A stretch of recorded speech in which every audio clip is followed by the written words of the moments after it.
মৰমৰ ছাত্ৰ ছাত্ৰীসকল, আজি তোমালোকক অধ্যায় 6ৰ বৰ্গ আৰু বৰ্গমূলৰ বিষয়ে আলোচনা কৰিবলৈ লৈছোঁ। তোমালোকক ইতিমধ্যে বৰ্গৰ সংখ্যাৰ বিষয়ে অৱগত কৰাইছোঁ আৰু আজি বৰ্গমূলৰ বিষয়ে অকণমান ধাৰণা দিবলৈ চেষ্টা কৰিম। এটা বৰ্গমূলনো কি হয় চোৱা। বৰ্গমূলক আমি এই প্ৰতীকেৰে আমি নিৰ্দেশ কৰিম। বৰ্গমূলক এই প্ৰতীকেৰে আমি নিৰ্দেশ কৰিম। তাৰপিছত বৰ্গমূল মানে কি হয় চোৱা। 4 এটা যদি বৰ্গ সংখ্যা হয়, তেনে বৰ্গ সংখ্যাত দুটা সমান উৎপাদকত আমি ভাঙি ল'ব লাগিব। তাৰে এটা বৰ্গমূল বুলি কোৱা হয়। কি ক'লো? 9 যদি এটা বৰ্গ সংখ্যা হয়, 9টোক আমি দুটা সমান উৎপাদকত আমি ভাগ কৰি ল'লো। তাৰে এটাক কি ক'ব? বৰ্গমূল বুলি ক'ব। গতিকে 9ৰ বৰ্গমূল 3 আৰু 4 বৰ্গমূল 2। ঠিক তেনেকৈ 16ক এনে দুটা সমান উৎপাদকত আমি ভাগ কৰি ল'লো। তাৰে এটাক কি ক'ব? সেই সংখ্যাটোৰ বৰ্গমূল বুলি ক'ব। গতিকে 16ৰ বৰ্গমূল কি হ'ব? 4 হ'ব। ইয়াক মই প্ৰতীকেৰে এনেকৈ নিৰ্দেশ কৰিম। 4ৰ বৰ্গমূল কি হয়? 2 হয়। ঠিক তেনেকৈ 9ৰ বৰ্গমূল কিমান হয়? 3 হয়। ঠিক তেনেকৈ 16ৰ বৰ্গমূল প্ৰতীকেৰে এনেকৈ নিৰ্দেশ কৰে কিমান হ'ব? 4 হ'ব। ঠিক তেনেকৈ √25 তাৰমানে কি হয়? 25ৰ বৰ্গমূল কিমান হ'ব? 5 হ'ব। কিয়? যিহেতু 25ক আমি 5 × 5 তাৰমানে দুটা সমান উৎপাদকত আমি ভাগ কৰি লৈছোঁ। তাৰে এটাক কি ক'ব? বৰ্গমূল বুলি কোৱা হ'ব। ঠিক আছে। এতিয়া চোৱা, বৰ্গমূল উলিওৱাৰ কেইবাটাও পদ্ধতি আছে। তাৰে কুৱেশ্যন নম্বৰ 3ত তোমালোকৰ এক্সাৰচাইজ 6.3ত চোৱা। কুৱেশ্যন নম্বৰ 3টোত কি দিছে? মৌলিক উৎপাদক বিশ্লেষণ পদ্ধতিৰে বৰ্গমূল নিৰ্ণয় কৰা দিছে। এতিয়া 1 নম্বৰটো দিছে 256। ইয়াৰ বৰ্গমূল নিৰ্ণয় কৰিব লাগে। বৰ্গমূল হ'লে আমি প্ৰথমে কি চিন দিম? 256 আমি এই প্ৰতীকেৰে আমি এনেকৈ দেখুৱাম। তাৰমানে এইটো উলিয়াবলৈ দিছে। বৰ্গমূল কি উলিয়াবলৈ দিছে? কাৰ উলিয়াবলৈ দিছে? 256। আমি কেনেকৈ উলিয়াম চোৱা।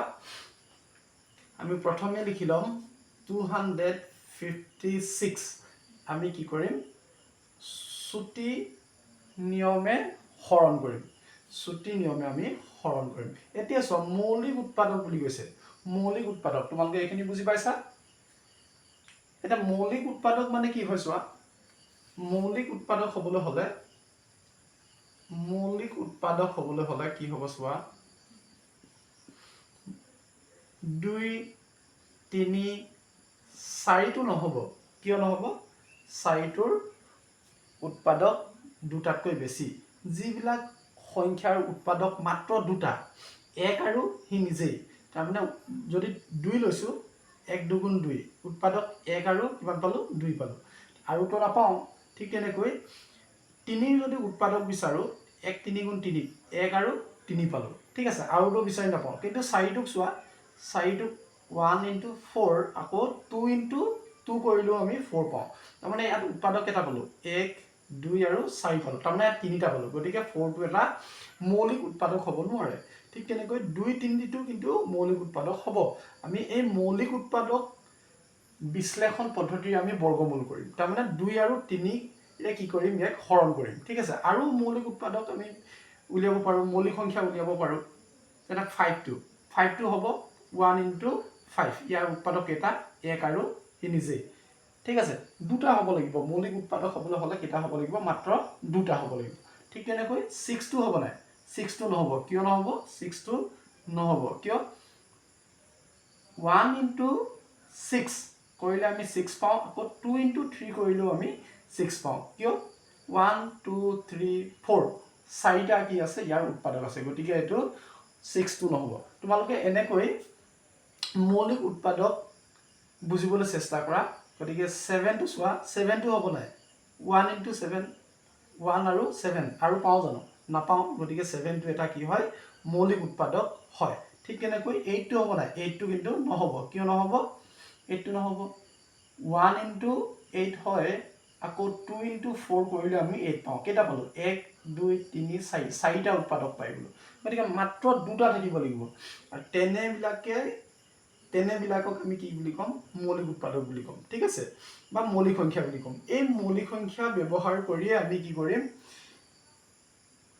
256 আমি বৰ্গমূল উলিয়াই ল'ম ঠিক আছে বৰ্গমূল উলিয়াবলৈ হলে আমি জোৰাকৈ আমি উলিয়াই ল'ব লাগিব ঠিক আছে এতিয়া এই পদ্ধতিটো চোৱাচোন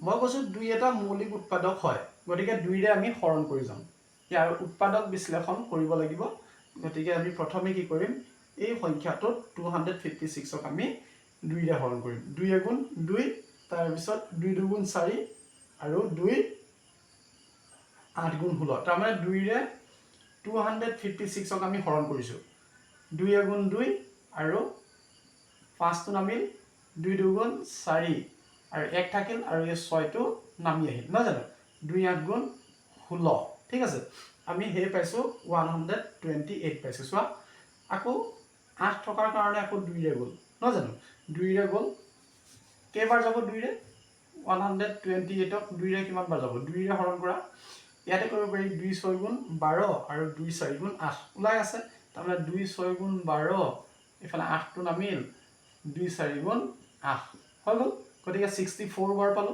হয় 64 তাৰ পিছত চোৱা আকৌ 2 ৰে গৈ আছে 2 3 × 6 আৰু 2 2 × 4 আকৌ 2 ৰে মানে এনেকৈ ভাগ কৰি গৈ থাকিব লাগিব লাষ্টত আমি কি উলিয়াব লাগিব মৌলিক উৎপাদক এটাই ওলাব লাগিব 2 × 2 তাৰ পিছত 1 টো এফালে গ'ল 2 6 × 12 তাৰ মানে 2 ৰে আমি 32 ক হৰণ কৰিম 2 × 2 এফালে 1 থাকিলে 2 থাকিব নহয় জানো গতিকে 2 6 × 12 এইটোৱে ঠিক আছে তাৰ পিছত এতিয়া চোৱা 2 8 × কিমান 16 তাৰ পিছত 2 2 × 2 4 × 8 আৰু 2 2 × 4 এতিয়া কিমান পালো এই 2 টো কি পালো লাষ্টত পাই গলো 2 টো মানে কি হয় মৌলিক উৎপাদকই হয় আৰু কৰিব নোৱাৰি পাই জানো নোৱাৰি গতিকে এতিয়া কি কৰিম এতেকে 256 লিখি ললো কি কৰিম চোৱা জোৰাকৈ লিখিম এই দুটা কাৰণে 2 স্কয়াৰ ঠিক আছে এই দুটাৰ কাৰণে 2 স্কয়াৰ তাৰ পিছত এই দুটাৰ কাৰণে 2 স্কয়াৰ তাৰ পিছত এইটো আৰু এইটোৰ কাৰণে কি হ'ব 2 স্কয়াৰ এতিয়া চোৱা যেহেতু মই কি কৰি ললো এই 2 স্কয়াৰ মানে 2 × 2 ঠিক আছে এই 2 স্কয়াৰ মানে 2 × 2 আৰু হেতু ৰূপত আমি নিলিখি আমি এনেকৈ 2 স্কয়াৰ এনেকৈ ৰূপত লিখিলো ঠিক আছে এতিয়া কি লাগিব আমাক বৰ্গমূল লাগিব এটাকে বৰ্গমূল কাৰ লাগিব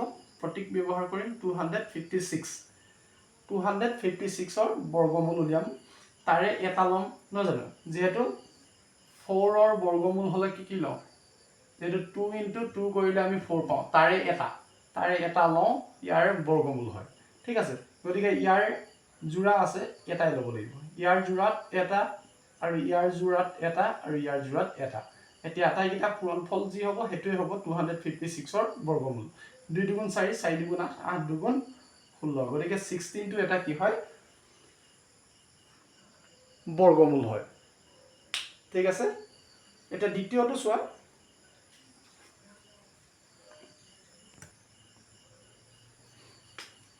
এটা দ্বিতীয় প্ৰশ্নটো চোৱা 729 আছে 729 মই কি কৰিম 729ক আমি কি কৰিম ডিভাইড কৰিম কিহেৰে বাৰ যায় প্ৰথম চাই লোৱা মৌলিক উৎপাদক মানে 2 3 5 7 তাৰ পিছত 11 হ'ব 13 হ'ব নহয় জানো 17 হ'ব আৰু আছে এনেকৈ এইবিলাকেৰে হৰণ কৰি থাকিব লাগিব ঠিক আছে এতিয়া চোৱা 2 ৰে যাব নেকি 2 ৰে নাযায় কিয় এককৰ ঘৰত 9 আছে কেতিয়াও 2 ৰে নাযায় 3 ৰে যাব নেকি 3 ৰে যাব 3 ৰে কোনবিলাক সংখ্যাক যায় এই 3 টোৱে কোনবিলাক সংখ্যাক যায় যিবিলাকৰ যোগফল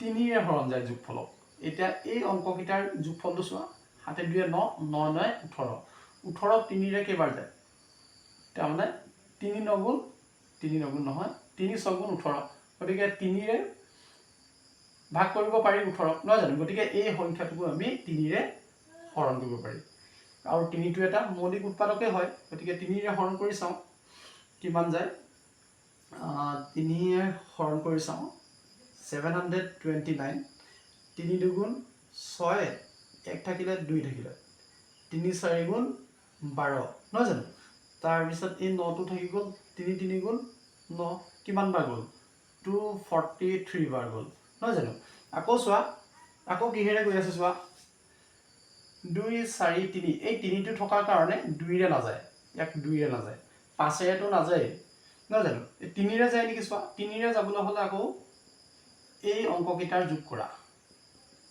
2 আছে 4 আছে 3 আছে চোৱা কিমান হয় 2 4 6 6 7 8 9 9টোৰে যায় নহয় 3ৰে 3 3 গুণ 9 নহয় জানো গতিকে 9টোক বাৰ যায় মানে এই আটাইকেইটাক 3ৰে বাৰ যায় 3ৰে বাৰ দি দিয়া কিমান হ'ব ডাইৰেক্ট গৈ আছে 24 আছে 3 8 গুণ 24 আৰু 3 গুণ 3 ঠিক আছে এতিয়া 81 81ক 3ৰে যায় নাযায় গতিকে অংককেইটা চোৱা 8 আৰু 1 8 আৰু 1 নহয় জানো 8 প্লাছ 1 কিমান হয় 9 হয় 9ক যায় নহয় 3 3 গুণ 9 গতিকে এই সংখ্যাটোকো 3ৰে বাৰ দিব পাৰি 3ৰে কিমান বাৰ যায় চোৱা 3ৰে 81ক 3 2 গুণ 6 এফালে 2 থাকিলে 1টো নামি আহিলে নহয় জানো 1টো নামি আহিলে হয় 3 7 গুণ 21 কিমান বাৰ গ'ল 27 বাৰ গ'ল গতিকে 27টো দিয়া আৰু চোৱা এতিয়া 27ক 3ৰেতো গৈ আছে 3 9 গুণ 27 তাৰপিছত 9টো গৈ আছে নহয় 3 3 গুণ 9 এতিয়া লাষ্টত কি পালো 3 3টো এটা কি হয় মৌলিক উৎপাদকে হয় বা মৌলিক সংখ্যাই হয় ইমানতে তুমি সমাপ্ত কৰি দিব লাগিব ঠিক আছে এতিয়া মই লিখিম কি লিখিম এতেকে 729ক আমি কেনেকৈ লিখিব পাৰো এই তিনি দুটাৰ কাৰণে 3 স্কয়াৰ তাৰপিছত এই দুটাৰ কাৰণে 3 স্কয়াৰ আৰু ইহত দুটাৰ কাৰণে 3 স্কয়াৰ স্কয়াৰ ওপৰত কিয় লিখিলো তাৰমানে জোৰা জোৰাকৈ আমি কৰিব লাগিব উৎপাদ কি কয় বৰ্গমূল নিৰ্ণয় কৰিব হলে আমি উৎপাদকত একে সমান উৎপাদকত আমি ভাগ কৰি ল'ব লাগিব নহয় জানো জোৰা হিচাপে আমি ভাগ কৰি ল'ব লাগিব গতিকে জোৰা হিচাপে ভাগ কৰি ললো গতিকে 3 দুটা থাকিলে আমি 3 স্কয়াৰ লিখিবই পাৰো এতিয়া চোৱা আমাক কি লাগে বৰ্গমূল লাগে এটাকে মই প্ৰতীকটো ব্যৱহাৰ কৰিছো এটো হৈছে বৰ্গমূলৰ প্ৰতীক 729 এটা কি লিখিম বৰ্গমূল কেনেকৈ উলিয়াম জোৰা থাকিলে তাৰে এটা গতিকে ইয়াত 3 দুটা আছে তাৰে এটা লিখিলো ইয়াত 3 দুটা আছে তাৰে এটা লিখিলো ইয়াত 3 দুটা আছে তাৰে এটা লিখিলো যেহেতু বৰ্গমূল হয় তাৰে এটাহে লিখিব লাগিব জোৰা থাকিলে এতিয়া তোমালোকক মই 7 নম্বৰটো কৰি দেখুৱাম 7 নম্বৰটো চোৱা কি কৰিব লাগিব তোমালোকে 3 4 5 3 4 5 6 এইকেইটা তোমালোকে ঘৰত প্ৰেক্টিছ কৰিবা এতিয়া মই 7 নম্বৰটো কৰিব লৈছো 7 নম্বৰটো চোৱা কেনেকৈ কৰিম গতিকে 8836 মই চুটিনিমে হৰণ কৰিম এটো 6 থকাৰ কাৰণে একক ঘৰত 6 আছে চোৱা একক ঘৰত 6 থকাৰ কাৰণে কিহেৰে যাব 2 ৰে যাব নহয় জানো গতিকে 2 ৰে বাৰ দিব পাৰি 2 4 গুণ 8 2 4 গুণ 8 আৰু 2 গুণ 2 একটো ইফালে গ'ল 2 8 গুণ 16 নহয় জানো আকৌ কিহেৰে বাৰ যায় 4 যায় নেকি 4 নাযায় 2 ৰে গৈ আছে কাৰণ এটো 8 আছে গতিকে 2 ৰে গৈ আছে 2 2 গুণ 4 2 2 গুণ 4 একক বাৰ নাযায় গতিকে 0 আৰু 18ক যায় 2 2 গুণ 18 এতিয়া চোৱা এই সংখ্যাটো কিন্তু 2 ৰে নাযায় কাৰণ 9 আছে নহয় জানো 9 থকাৰ কাৰণে 2 ৰে নাযায় আৰু 3 ৰে যায় নাযায় চোৱা 3 ৰে যাবলৈ হলে আমি এইকেইটা যোগ কৰিব লাগিব কিমান পালো 0টো যোগ কৰিব নালাগে 9 10 11 12 13 13টো 3 ৰে যায় জানো নাযায় গতিকে এটো 5 ৰে যায় নেকি 5 ৰেও নাযায় চোৱা 5 ৰে যাবলগীয়া হলে 5 ৰে যাবলগীয়া হলে 0 আৰু 5 থাকিব তেতিয়া 5 ৰে হৰণ যায় ঠিক আছে 5 ৰে হৰণ যায় গতিকে ইয়াত 0 আৰু 5 নাই 7 ৰেও নাযায় এটো 11 দিব নোৱাৰি, 13 দিব নোৱাৰি, 17 দিব নোৱাৰি। মই কৰি চাইছোঁ যে 47ৰে এইটো হৰণ যায়। ঠিক আছে, আমি আৰু পদ্ধতি বৰ্গমূল উলিওৱা আৰু পদ্ধতি আছে, সেই পদ্ধতিৰো আমি উলিয়াব পাৰিম। কিন্তু যিহেতু মৌলিক উৎপাদক পদ্ধতিৰে আমাক উলিয়াব দিছে, গতিকে এইটো তোমালোকে অকণমান দীঘলীয়াকৈ যাব লাগিব। গতিকে 47ৰে আমি ভাগ কৰিলে কিমান হ'ব? 47 × 47 কৰি চাবা, তোমালোকে কিমান পাবা? 2209 পাবা। ঠিক আছে, ইয়াক আৰু এই সংখ্যাবিলাকে বাৰ দিব নোৱাৰি। ঠিক আছে, ডাইৰেক্ট কিহেৰে যায়? 47 × 47। ঠিক আছে, সেইটো কৰিলে আমি 2209 পাওঁ। এতেকে 8836ক আমি পাই গ'লোঁ। দুই কেইটা আছে? দুটা আছে। গতিকে 2 স্কুৱেৰ আমি কি কৰিব লাগিব? একে থাকিলে আমি সেইকেইটাক আমি যোৰা হিচাপে লিখিবই লাগিব। 47 × 47 লিখিব পাৰোঁ, কিন্তু 47 স্কুৱেৰ লিখিলেও হ'ব। ঠিক আছে, এতিয়া যোৰা হিচাপে লিখাৰ পাছত এতিয়া বৰ্গমূল চিনটো আমি ব্যৱহাৰ কৰিম। প্ৰতীকটো ব্যৱহাৰ কৰিলোঁ, তাৰ ভিতৰত লিখিলোঁ 8836। এতিয়া কিমান হ'ব? যিহেতু আমি জানোৱেই যে বৰ্গমূলত কি হয়? যোৰা থাকিলে তাৰ এটা লয়। ঠিক তেনেকৈ ইয়াৰ যোৰা আছিল এটা, আৰু এইটো যোৰা হয়। 47ৰ যোৰা আছে, গতিকে 47 ল'ব লাগিব। গতিকে এতিয়া যোৱা, এইকেইটা পূৰণফল যি হয় সেইটোৱে হ'ব এই সংখ্যাটোৰ বৰ্গমূল। 2 × 7 = কিমান হয়? 14। 14 4 বহিলে 2 × 4 = 8, 8 × 1 = 9। গতিকে 94টো হ'ল এই সংখ্যাটোৰ বৰ্গমূল। ঠিক আছে, তোমালোকে এইটো কৰি চাবা, হ'ব। এতিয়া চোৱা, এতিয়া 8 নম্বৰটো চোৱা, কুৱেশ্যন নম্বৰ 8। কুৱেশ্যন নম্বৰ 8টো আছে, চোৱা কি আছে চোৱা। 4225 কি আছে? 4425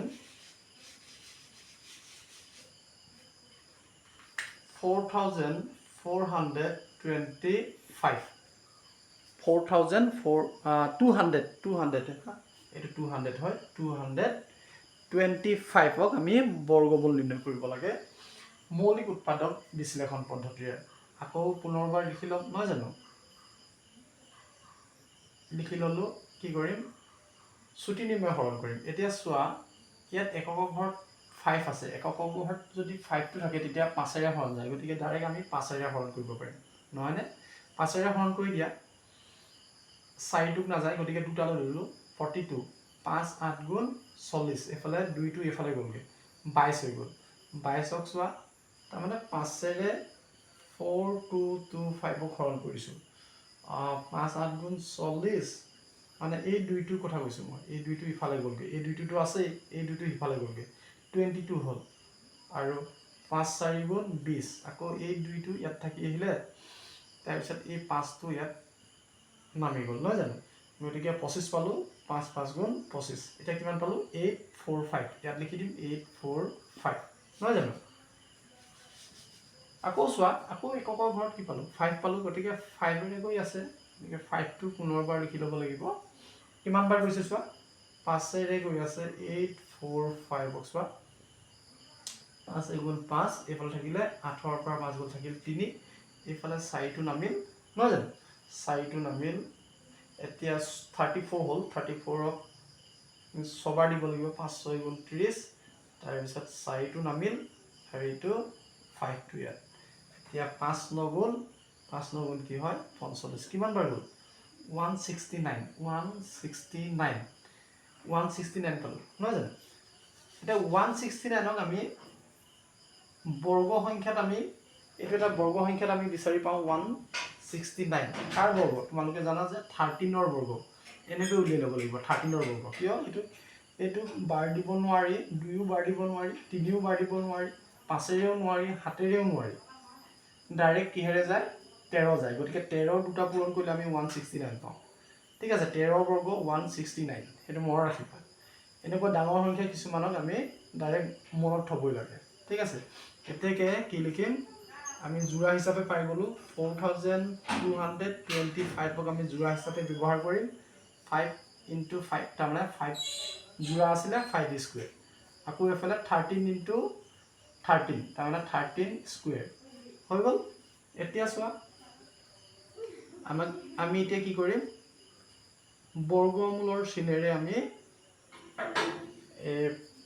লিখি ল'ম নহয় জানো প্ৰতীকটো ব্যৱহাৰ কৰিম প্ৰতীকটো ব্যৱহাৰ কৰিলে কি হ'ব বৰ্গমূল চিন আহি গ'ল এতিয়া জোৰাৰ এটা আহিব আৰু ইয়াৰ জোৰাৰ এটা আহিব গতিকে কিমান হ'ব 5 × 13 কৰিলে যিমান পাম সেইটোৱে হৈছে এই সংখ্যাটোৰ বৰ্গমূল 5 × 3 × 15 5 থাকিলে আৰু 5 × 5 একে 6 গতিকে 65 টো হ'ল 4225 ৰ বৰ্গমূল কিমান পালো 65 ঠিক আছে বুজি পাইছা